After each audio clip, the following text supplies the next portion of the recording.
Hello everyone, welcome to my YouTube channel Chandra Phulara. Friends, आज मैं आपके लिए लेके आई हूँ माइक्रोसॉफ्ट ऑफिस। माइक्रोसॉफ्ट ऑफिस में आज मैं आपको बताऊंगी रेफरेंसेस टैब के अंदर आने वाला ऑप्शन इंसर्ट फुटनोट और इंसर्ट एंड नोट। तो मेरी इस वीडियो को आप लास्ट तक देखते रहिएगा। पसंद आने पर प्लीज़ इसे लाइक करें, शेयर करें, सब्सक्राइब करें और बेल आइकन जरूर दबाएं। तो फ्रेंड्स, जैसा कि आप देख रहे हैं यहाँ पर हमने MS वर्ड ओपन कर लिया है और इंसर्ट फुटनोट और एंड नोट का यूज करने के लिए हमें पैराग्राफ चाहिए। तो हम पहले पैराग्राफ ले लेते हैं। तो यहाँ पे हम पैराग्राफ लाने के लिए हम शॉर्टकट फॉर्मूला यूज करते हैं, equals to RAND bracket start bracket close, bracket start bracket close, enter. तो ये पैराग्राफ आ चुके हैं और अब हम इस पैराग्राफ में ही इंसर्ट फुटनोट और एंड नोट का यूज करेंगे। तो सबसे पहले हम समझ लेते हैं कि इंसर्ट फुटनोट और एंड नोट का यूज क्यों करते हैं। इंसर्ट फुटनोट और एंड नोट चीज़ एक ही होती है, बस फुटनोट में जो हमारे नोट्स आते हैं वो सबसे लास्ट में पेज के आते हैं और इंसर्ट एंड नोट में जो हमारा टेक्स्ट होता है उसके लास्ट में ये नोट्स आते हैं। तो इसका यूज हम क्यों करते हैं अब ये भी समझना है। अगर हमें अपने पैराग्राफ में या हमने जो भी टाइपिंग की है उसमें किसी भी ऐसा वर्ड्स, कोई ऐसा शब्द है जिसकी मीनिंग्स हमें समझानी है, बतानी है, तो उसके लिए हम इन दोनों ऑप्शनों का यूज करते हैं। तो चलिए सबसे पहले हम इंसर्ट फुटनोट का यूज करते हैं। तो यहाँ पर पहले एक हम शब्द कोई भी ले लेंगे। तो यहाँ पर आप देख लेंगे मैंने गैलरी शब्द जो ऊपर है इसको मैं सिलेक्ट कर लेती हूँ, या सिलेक्ट नहीं करेंगे तो आप कर्सर भी रख सकते हैं, सिलेक्ट भी कर सकते हैं, दोनों काम कर सकते हैं। तो फिलहाल तो मैंने इसे सिलेक्ट कर लिया है और इंसर्ट फुटनोट पर मैं क्लिक करूँगी। तो देख रहे होंगे सबसे लास्ट में ये 1 लिख के आ चुका है। अब जो मैंने शब्द सेलेक्ट किया है उसकी मीनिंग मैं यहाँ पे लिखूंगी। तो मैंने यहाँ पे गैलरीज लिखा है, तो इसकी जगह पे गैलरीज में हमारी पिक्चर्स होती है, तो मैं यहाँ पे पिक्चर्स लिख देती हूँ।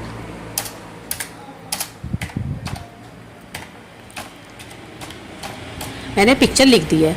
अब आप देखेंगे हम सीधे ऊपर आ रहे हैं और जहाँ पे जो मैंने शब्द सेलेक्ट किया था तो वहाँ पर देखिए एक 1 लिख के आ चुका है, यानी पहला फुटनोट है।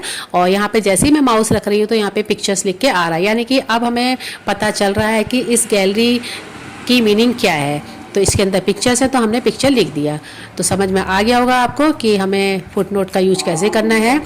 अगर आपको दूसरा फुटनोट तैयार करना है तो यहीं से आप दूसरा फुटनोट भी तैयार कर सकते हैं।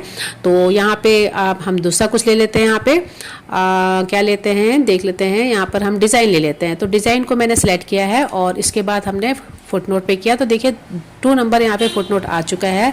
अब डिज़ाइन में हम यहाँ पे कुछ भी कर सकते हैं। तो डिज़ाइन में हम कोई क्रिएटिविटी बनाते हैं, तो यहाँ पे हम थोड़ा सा क्रिएटिविटी लिख देते हैं। हमने यहाँ पे क्रिएटिविटी लिख दी है और अब हम ऊपर आते हैं तो देखते हैं यहाँ पे देखिए डिज़ाइन के ऊपर यहाँ पे क्रिएटिविटी लिख के आ जाएगा। तो जैसे ही मैं माउस रखूँगी यहाँ पे क्रिएटिविटी लिख के आ रहा है। तो फ्रेंड्स, आपको समझ में आ गया होगा कि फुटनोट का यूज़ क्यों करते हैं। चलिए अब हम इसे डिलीट करते हैं। तो सबसे पहले गैलरी का फुटनोट डिलीट करते हैं, कर्सर यहाँ पे रखते हैं और इसे हम इस तरह से डिलीट कर देते हैं। और उसी तरह से हम डिज़ाइन पे कर्सर रखते हैं और 1 को हमने डिलीट कर दिया, यहाँ पे हमने इसे डिलीट कर दिया। नीचे आएंगे तो देखेंगे फुटनोट भी डिलीट हो चुका है। चलिए फ्रेंड्स, अब हम करेंगे एंड नोट का यूज। एंड नोट का यूज करने के लिए भी पहले हम एक जो शब्द है वर्ड्स है उसके आगे कर्सर रख लेते हैं, यानी गैलरीज के आगे फिर से हमने कर्सर रख लिया है, आपके हमने सेलेक्ट नहीं किया है। और एंड नोट पे क्लिक करते हैं तो आप देख रहे होंगे ये जो टेक्स्ट है उसके लास्ट में एंड में यहाँ पे हमारा एंड नोट आ चुका है। और अब हम इसकी मीनिंग लिख लेते हैं। तो गैलरीज का हम पिक्चर्स लिख लेते हैं, फिर से PICTUR पिक्चर हमने लिख लिया है और यहाँ पे देखिए 1 लिख के आ चुका है और इसकी मीनिंग भी यहाँ पे शो कर रही है। अब दूसरा एंड नोट तैयार करते हैं। फिर से हम डिज़ाइन में आते हैं और डिज़ाइन में हमने यहाँ पे क्लिक किया और फिर से हमने एंड नोट किया और यहाँ पे डिज़ाइन का हम फिर से यहाँ पे लिख देते हैं, यहाँ पे क्रिएटिविटी कर लेते हैं।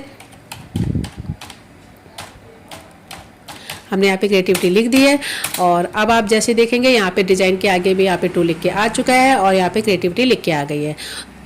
तो फ्रेंड्स, इस तरह से आज की वीडियो में आज हमने सीखा कि रेफरेंस टैब में आने वाले ऑप्शन फुटनोट और एंड नोट का यूज कैसे किया जाता है। अगर आपको मेरी ये वीडियो पसंद आई तो प्लीज़ इसे लाइक करें, शेयर करें, सब्सक्राइब करें और बेल आइकन जरूर दबाएं। मिलती हूँ आपसे एक नई वीडियो के साथ, एक नई जानकारी के साथ। तब तक के लिए thanks, bye bye, take care.